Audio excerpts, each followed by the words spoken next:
That phone in your hand? It's not just for scrolling and selfies. It's your ticket to building real wealth. Most people use their phones to spend money, but the smartest use them to make money by investing. Investing apps like Fidelity, Schwab, or Robinhood are as easy to use as Instagram, but instead of likes, you collect assets. You already have the skills, focus, patience, and tech know-how to start investing right now. So let's flip your phone from a money spender to a money maker. Ready? Let's go. Before you invest, you need money to invest, and that starts with saving. Open a high-yield savings account. It pays you way more interest than a regular one. Even saving $20 a week from a part-time job adds up to over $1,000 a year plus interest. Make saving automatic. Set up a recurring transfer so you don't even have to think about it. This is your launch pad, your emergency fund, and your investment fuel. Don't skip this step. Trying to invest without savings is like building a house with no foundation. Do the boring work first and you'll thank yourself later. Here's the magic compound interest. It's when your money earns interest, and then that interest earns more interest, like a snowball getting bigger as it rolls. The earlier you start, the more powerful it gets. Even small amounts invested now can grow into a fortune over time. Don't wait until you have enough. Start with what you have. Time is your superpower. Use it. Plant your financial tree today and let compound interest do the heavy lifting. So you've got some money saved up and you're wondering where to put it. It's a big question, and it's one that everyone faces when they start thinking about their financial future. There are so many options out there, it can feel overwhelming. Let's break down some of the basics. Stocks and bonds are the basics. These are the fundamental building blocks of investing. They represent two very different approaches to growing your wealth, each with its own set of advantages and disadvantages. Understanding the difference is key to making informed decisions. Stocks mean you own a piece of a company. You're not just giving them money, you're becoming a shareholder. When the company profits, you profit. Bonds mean you're lending money for interest. Think of it like a loan to a company or the government. They promise to pay you back with interest over a set period. Stocks can grow fast but are riskier. Their value can fluctuate wildly based on market conditions and company performance.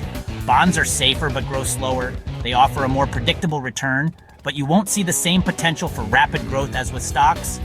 Don't stress about picking the perfect stock. It's nearly impossible to consistently pick winners.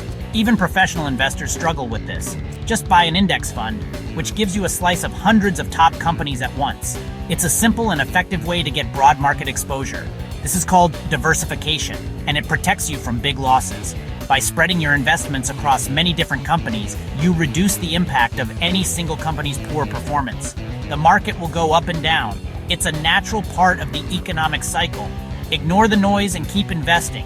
Don't try to time the market or make emotional decisions based on short-term fluctuations. Consistency beats panic every time. A steady, disciplined approach is far more likely to lead to long-term success than trying to chase quick gains. Hold on for the long haul. Investing is a marathon, not a sprint. So you're ready to dive into the world of investing? That's fantastic. It's never too early to start building your financial future, and as a teenager, you have a huge advantage. Time. The power of compounding is on your side. This is your step-by-step guide to becoming a teenage investor. We'll break down the process into manageable steps, making it easy to understand and get started. First, and this is crucial, talk to your parents or a legal guardian. They'll need to help you open a custodial account. This is a special type of investment account designed for minors. It's required since you're under 18 and can't legally own securities directly. Think of it as a stepping stone to your independent investing journey. Next, choose a reputable brokerage like Fidelity, a well-established and trusted name in the investment world. Schwab, another excellent option known for its research and customer service, or Vanguard, famous for its low-cost index funds. Do some research and see which platform best fits your needs. Once your account is set up, link your high-yield savings account. This will be the source of your investment funds. Now transfer whatever you can, every little bit helps. $20, $50, whatever you can comfortably afford to invest without impacting your immediate needs.